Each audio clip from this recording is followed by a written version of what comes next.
معراج پر قرآن کی ایک آیت نہیں. سورۃ النجم اٹھائیں. سبحان اللہ. کون سی سورت؟ سورۃ النجم.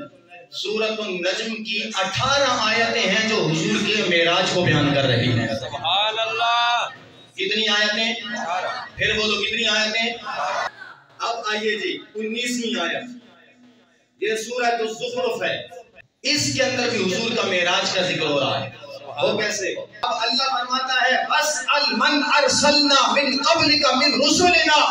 حبیب پوچھئے ان رسولوں سے، سوال کریے ان رسولوں سے. اب سوال یہ پیدا ہوتا ہے کہ سارے نبی سرکار سے پہلے ان کا ظہور ہوا ہے، جلوہ گری ہوئی ہے. سرکار کی جلوہ گری سے، سرکار کی اس دنیا پر تشریف آوری سے ہزاروں سال پہلے وہ اپنے مزاروں میں تشریف فرما ہو چکے ہیں. لیکن اللہ فرماتا ہے وَاسْأَلْ مَنْ أَرْسَلْنَا مِنْ قَبْلِكَ مِنْ رُسُلِنَا. اے حبیب آپ ان رسولوں سے پوچھئے ذرا.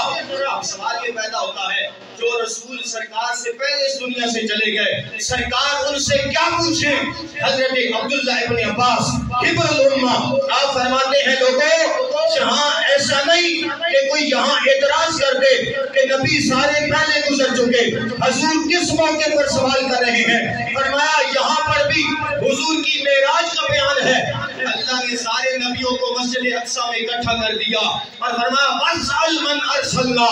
حبیب آپ پوچھو ان سے جو تم سے پہلے ہم نے دنیا میں بھیجے تھے. پوچھو ان سے جو ہم نے آپ سے پہلے بھیجے تھے. اب سوال تو ان کا تھا کہ جناب وہ تو پہلے دنیا سے چلے گئے، لیکن حضرت عبداللہ ابن عباس فرماتے ہیں چلے گئے تھے دنیا سے، پردہ فرما چکے تھے، لیکن اللہ نے فرمایا حبیب جو آپ سے پہلے دنیا چھوڑ کے جا چکے ہیں نا، معراج کی رات مسجد اقصی میں ہم نے ان کو تیرے سامنے کھڑا کر دیا ہے. کتنی آیتیں ہو گئی؟ 19. 18 سورۃ النجم کی اور یہ سورۃ الزخرف. اس کی آیت نمبر کون سی بتائیے میں نے؟ 45. اب یہ 19 آیتیں ہو گئی. آگے مزید چلیے جی. یہ آیت نمبر 20.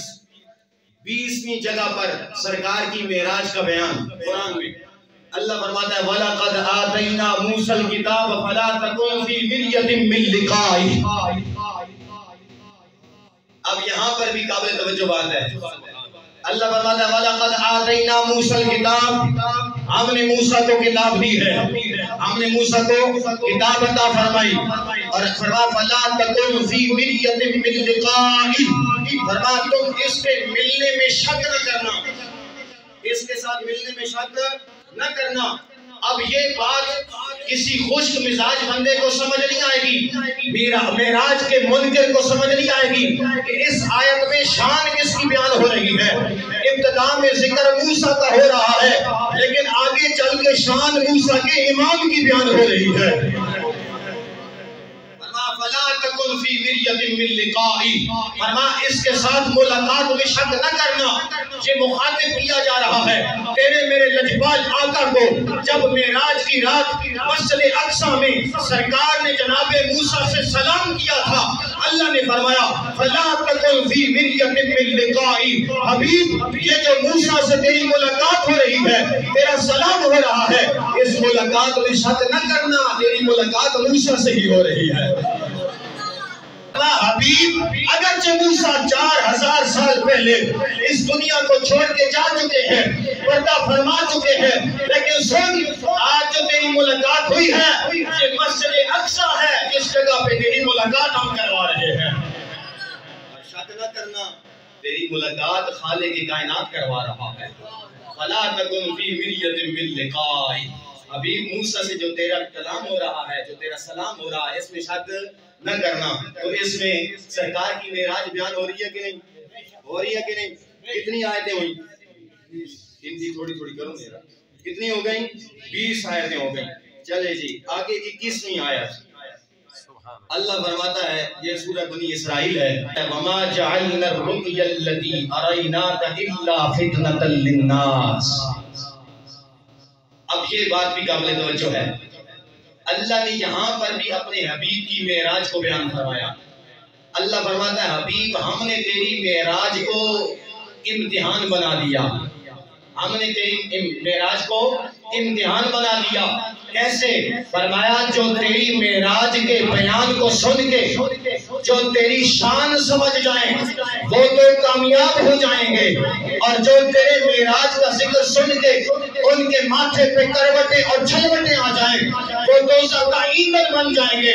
اللہ فرماتا ہے وَمَا جَعَلْنَا الرُّؤْيَا الَّذِي أَرَيْنَاكَ إِلَّا فِتْنَةً لِلنَّاسِ. حبیب ہم نے تیری معراج کو لوگوں کی آزمائش کا سامان بنا دیا. یہی تو وجہ ہے نا، یہی تو وجہ ہے. سرکار جب بیت اللہ شریف کے ساتھ ٹیک لگا کے بیٹھے تھے نا، معراج کی رات واپس سفر کر کے سیر کر کے جب واپس آئے تو بیت اللہ کے ساتھ ٹیک لگا کے بیٹھے ہیں. جب بیٹھے نا صبح سویرے سویرے ابو جہل آ گیا. کون آیا؟ ابو جہل آ گیا. اب یہ بھی دیکھیں نا کمال کی بات کہ رب کی حکمت ہے، یہ قدرت خداوندی ہے کہ ابو جہل نشئی آدمی تھا، شرابی تھا، زانی تھا، بدکار تھا، عیاش تھا، بدماش تھا. وہ دوپہر تک تو جاگتا ہی نہیں تھا.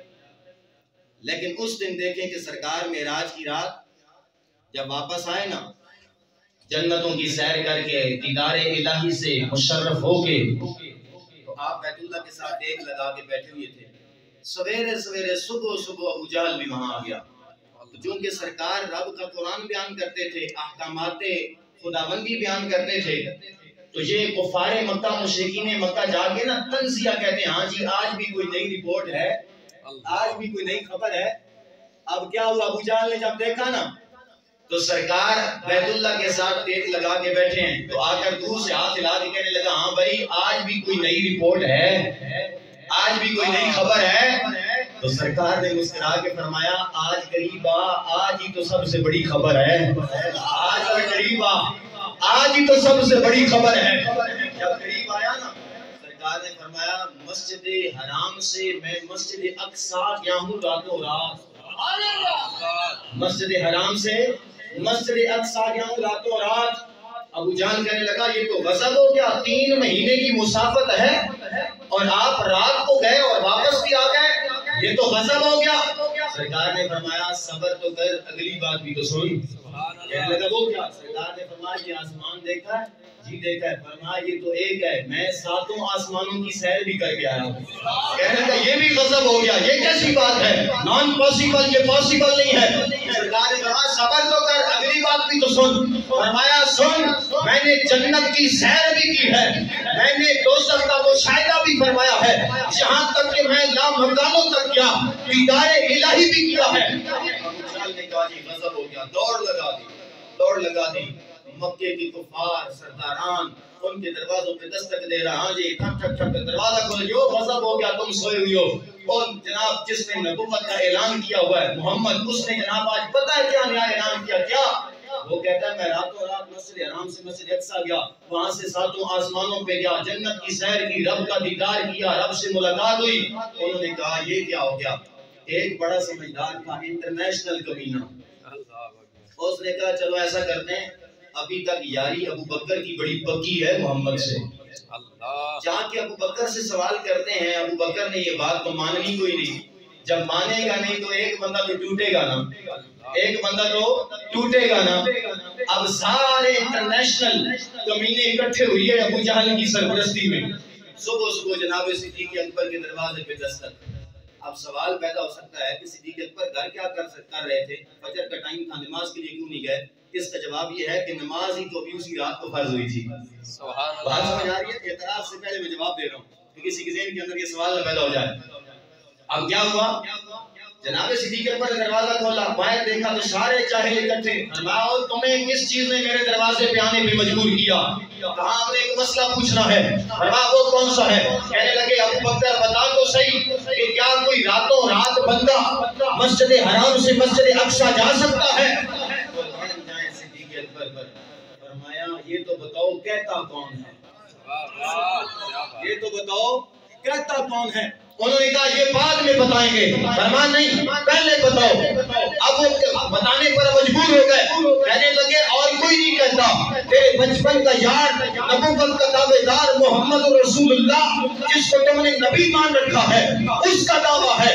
کہ میں رات کو مسجد حرام سے مسجد اقصی تک، وہاں سے آسمانوں تک، وہاں سے سدرۃ المنتہا، وہاں سے رب کا دیدار بھی کر کے آیا۔ جناب صدیق اکبر نے نہ آؤ دیکھا، نہ تاؤ دیکھا، نہ تصدیق کی، نہ انویسٹیگیشن کی، نہ پیغام بھیجا، نہ خود تصدیق کی، سرکار کی خدمت میں حاضر ہو گئے۔